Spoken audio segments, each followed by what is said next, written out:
so much, Program Director. Yeah, no, she's, I don't know if she's exaggerated or like really increased expectations from you, which is not always so good. You know, now you're expecting this powerful woman. But thank you for those kind words. Yeah, good morning. I don't know if it's still morning. It's still morning. Okay. Good morning, ladies and gentlemen. Although it seems like we're mostly ladies today. I see very few gentlemen. But it's fine. We're still in Women's Month, so I guess it's okay. Thank you for the introduction. I'm actually very honored to be here today. You know, when the two ladies approached me about what the idea that they were trying to do, I was so inspired, I must tell you.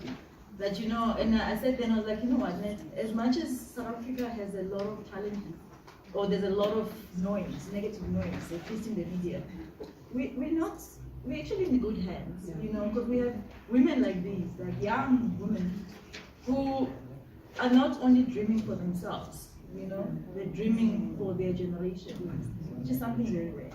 So I think that you ladies must give yourselves a we're going very far, I think, as a country. And certainly as BMF, we are very proud to be associated with you. And we plan to hold you in our arms and make sure that this idea grows. It deserves to grow. It deserves the platform to grow. So that's why we're here as a endorser to say we're one of you. And going forward, we'll be partnering in many of the initiatives that we're coming up with. So we're quite So yeah, my topic today, he asked me to talk about women's perspective on how to grow in corporate. Yeah, and I said then, I was like, how to grow in corporate. So it means it's one of those 3 things to do. Or some kind of a recipe on how to grow in corporate. And it made me think of a post I saw on Facebook, which went along, I can't remember exactly what it said, but the essence of it was that life is an exam that most people fail because they are too busy looking around to see what their neighbors are writing.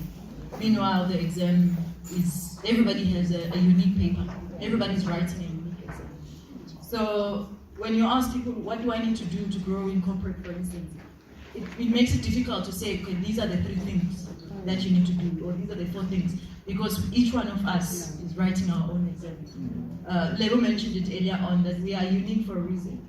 You know, there are certain things that, or qualities about you that when you do them, some people may criticize you for them. Meanwhile, that's your gold. That's the thing you need to be using to be successful, because that's what makes you you. You may not fit in a specific environment, but that's you. And you just need to find an environment where that quality can thrive and flourish. So yeah, so what do you need to do to grow in corporate? Well, I don't know, what does research say? And what is the environment looking like? Last week, the Employment Equity Commission released their annual study on the state of, I don't know if you guys follow the Commission's reports. They release reports annually. For the past 20 years, they've been releasing these reports just to show where we are at on transformation in the country. And what has been glaringly disturbing is the fact that we're not going anywhere on transforming corporates. In general, from previously disadvantaged groups, we're not moving. We're really not moving. But what's even more upsetting is when you look at women specifically. That is, it's heartbreaking that transformation is not translating to helping women to grow, at least reach senior and top management positions. What seems to be happening is that women are remaining at middle management positions. We're struggling to reach above that. And you sit there and you ask yourself, what's going on? Why is this situation persisting? What do we need to be doing? And then I read 2 years ago, I read a report that was research done by Bain Company.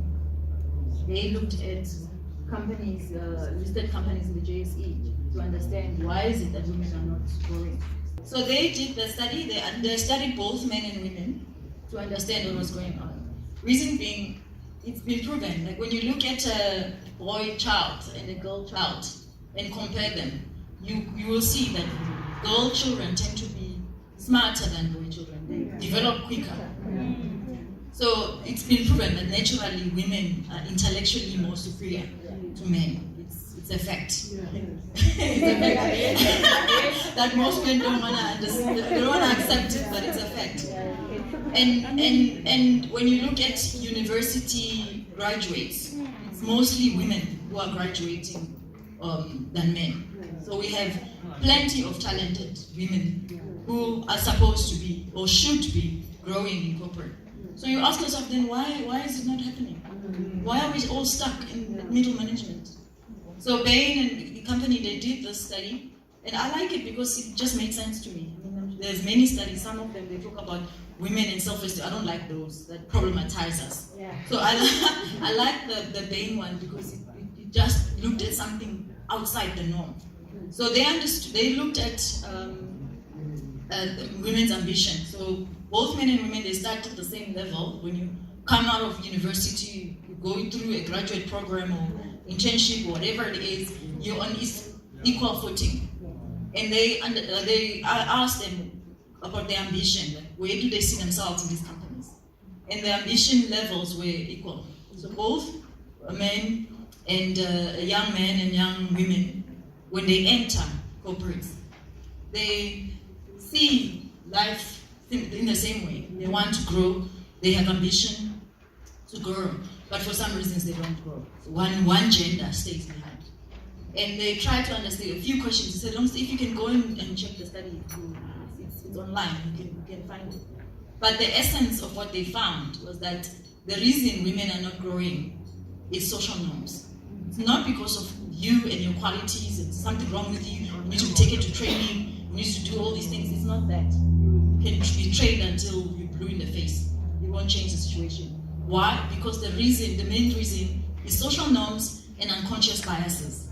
So when you come into that interview that is supposed to be enabling you to be moving up, the way it's been structured and designed, it is already biased towards men. So there's unconscious biases that exist that prevent us from moving forward.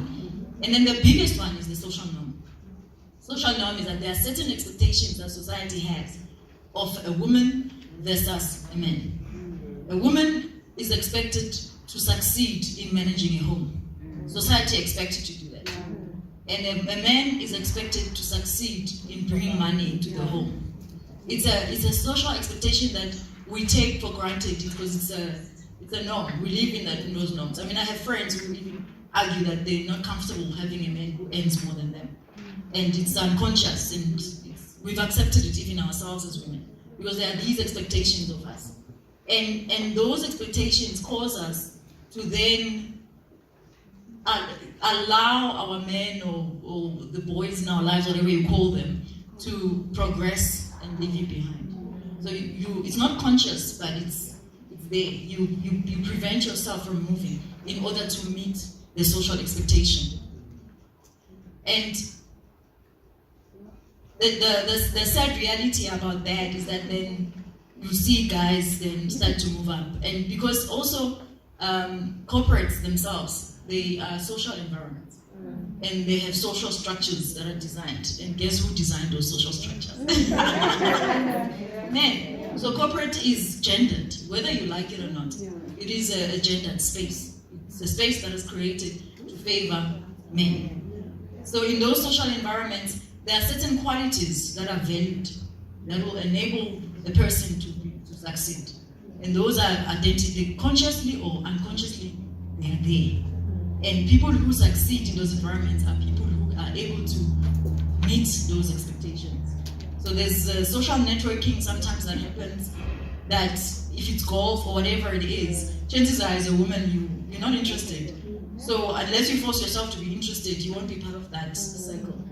And then in those circles, that's where decisions get made and people make friends, because ultimately it's a social environment. So you don't succeed because you're the smartest person, you're the hard worker, you succeed because you've connected in the social fabric, in that space. So as women already then, middle management, that's as far as you can go. It will be difficult, one, because you will not allow yourself to rise above, maybe because you make decisions that, okay, now I have a child or something, I'm not interested in working late. I'm not interested in studying, because one of the things when the key things when in senior management, meetings tend to start very early, like 7 o'clock ExCo meetings. You just tell yourself, you know what, I'm actually not interested in that. 7 o'clock, I would rather be making breakfast for my child. So consciously or subconsciously, you make that decision. Most of the time, you don't even realize that you've made a decision that you will not rise because of the gendered environment that you find yourself in that does not fit with you naturally. So, and what are some of these expectations that you have in corporate? Going back to the question of what you need to do to grow in corporate. So if you decide that that's what you want to do, you want to grow in corporate, one of the things is that you need to be willing to be working early and late. So impressions, basically, in corporate do matter. So you must be able to make those impressions. Make yourself visible, or be competitive, like constantly be showing that I've done this. Raise your hand if there are big projects that need to be facilitated, that you want to volunteer for those big projects. Those are the kind of things that will get you ahead in corporate. But are those qualities like something that you want to do as a person? I mean, we're all different. Some people would probably they want to do that. If you really, really want to grow, you can do that, and chances are you will be successful. Chances are if you have a sponsor as well, somebody who's constantly speaking well of you, and sometimes in those kind of environments, the sponsors are not necessarily people who are mature enough that they understand themselves and they can separate themselves from you, and they want you to grow. Most of the time, those kind of individuals, they tend to be people that you need to almost suck up to. So yeah, then you get that kind of a sponsor, and they will speak well of you. So if you're ready to do all those things, make your manager feel important and needed and look good and all those things, then you will most likely grow in corporate, if that's what you really want to do. But personally, I made a decision that that's not what I want to do. So, and then I made a decision that then corporate wasn't for me. Because then it meant if I were to stay in corporate, then I'm not growing. Because I'm not willing to do the things that will enable me to grow. So I had to make my own decision. All of us have to make our own decisions at some point. So I had to make my own decision that I'm gonna.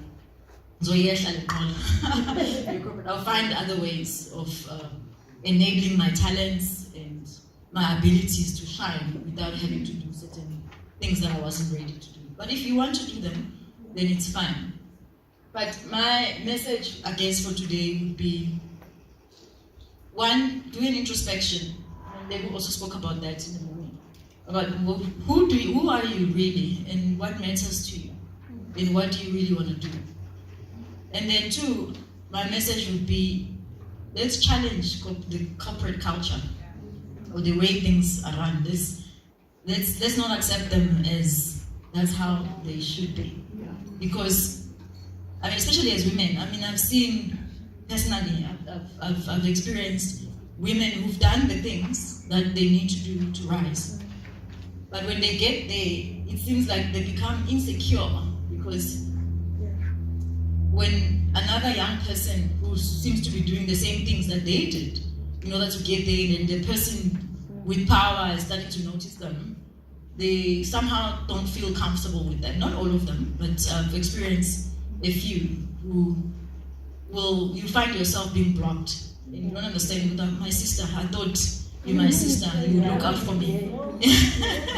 But then your sister, no, is looking out for number one. But why? Because this strategy is not, I don't think it is conducive for our strengths. And that's why we become insecure, I think, when we get into those positions. A few years ago, I wrote a paper on jealousy and envy as a barrier to transformation. And a lot of people didn't understand what I was talking about, so I was like, okay, they will get there maybe at some point. Because what I had experienced, I mean, the definition of jealousy, for instance, it's about protecting what you believe is yours. Envy is about looking at somebody else's qualities that you like and admire, and admire them not in a positive way, but in a way that, you know. And that's what I experienced. One of the things I experienced in corporate, that those qualities are real.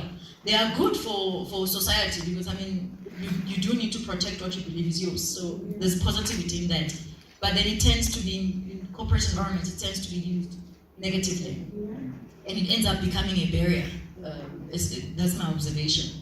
It leads to transformation for us who are advocating for transformation. Because you find yourself, HR people, for instance, most of the time, it's people who look like you. They're male, they're female most of the time, and they're black. And you would think that because they're HR, they have a say on how who should be recruited, and if we have employment equity targets that need to be met, they are the people who need to be advocating for that. And yet you look around and you see the space is not changing. And you ask yourself why. So those are some of the things that, you know, when you think deeper, you realize that something is not adding up. Something is deeper than we would like to accept it to be.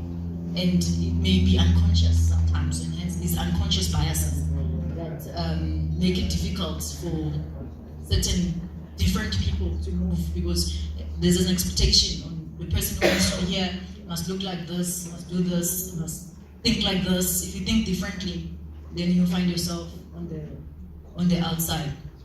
So my message is that let's create a new way of working.